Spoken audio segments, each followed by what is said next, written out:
Hello everyone, welcome to my channel. I'm so excited to be here with you today and share the next episode of Mandy podcast. So, let's get started.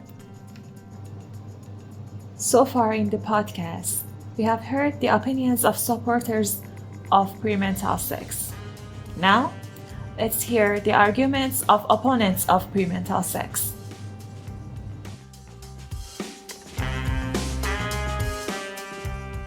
Premental sex can make you psychologically vulnerable. 36 studies have been conducted on this topic, and I will share the results with you. According to this research, the purpose of sex is different for men and women. Additionally, what stimulates women and men is different. For example, men's arousal is action-oriented, while women's arousal is reaction-oriented. This difference is a function of the brain and is unrelated to societal influences or upbringing. Furthermore, after sex, men can easily transition back to their daily activities without much thought, as they don't depend on the woman. However, in women, a part of the brain is activated after sex, leading to continued arousal and depends on the man. This depends that I talk about is hormonal and physiological, rather than emotional. In fact, even when examined by a medical professional, it's impossible to determine whether a man has had sex before or not. However, this is not the case for women, and it can be seen by measuring the amount of hormone secretion. But which hormones causes this addiction? Different hormones are released during sexual intercourse, one of which is oxytocin. Oxytocin is responsible for creating a sense of dependence.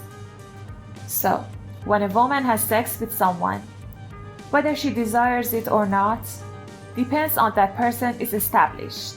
The release of oxytocin occurs in both men and women, but its effect is significantly greater in women.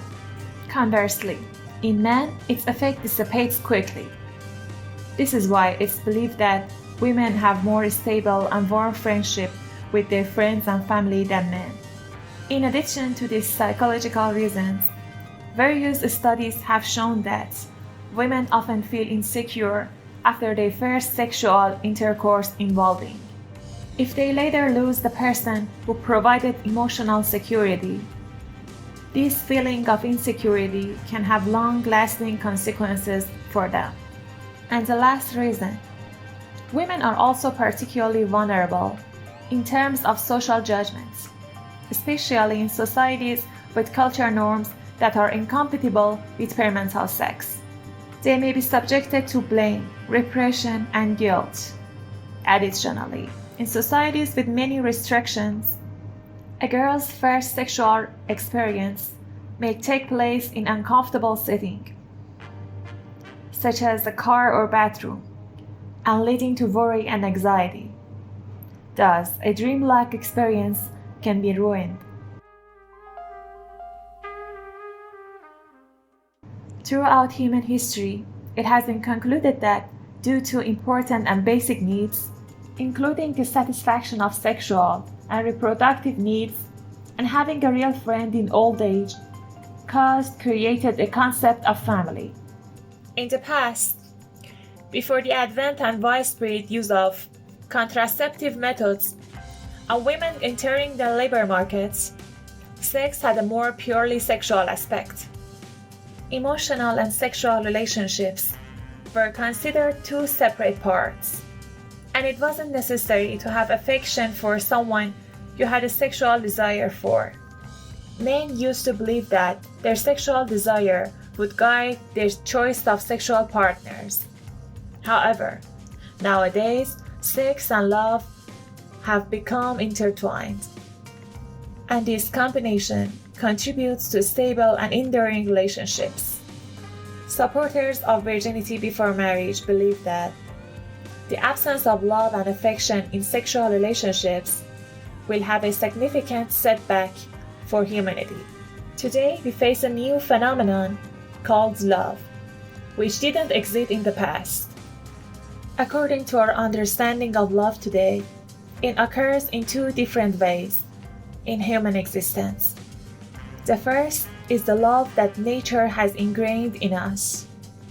When a man and woman have a mutual liking, dopamine is released in the brain and creating a unique feeling between them. This feeling usually lasts for a while, but not more than 2 years. It may fade and then resurface in connection with another person, but its duration becomes shorter. However, this type of love is in our nature. On the other hand, long-term love is personally generated and can last a lifetime. It occurs when a person discovers their capacity to love and be loved. Therefore, love at first sight is often misunderstood as love because there is no recognition involved and its effect of dopamine. So, love is a unique and complex emotion that is distinct from desire and sexual needs, but it may be related to those factors.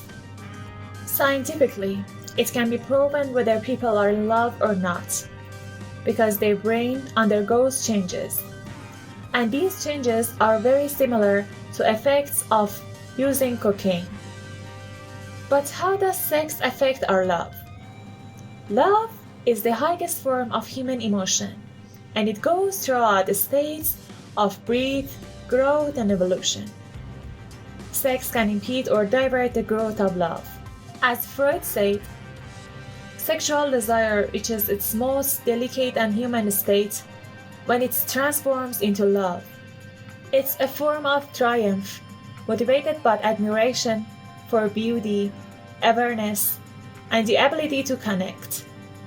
Mandy defines happiness as achieving order in the brain, and love brings about the best order through beauty and harmony in our minds. Once love has formed, sex becomes less and less important. Sex may be a catalyst for love, but it doesn't sustain or nurture it. This is why love doesn't end when sexual impotence occurs.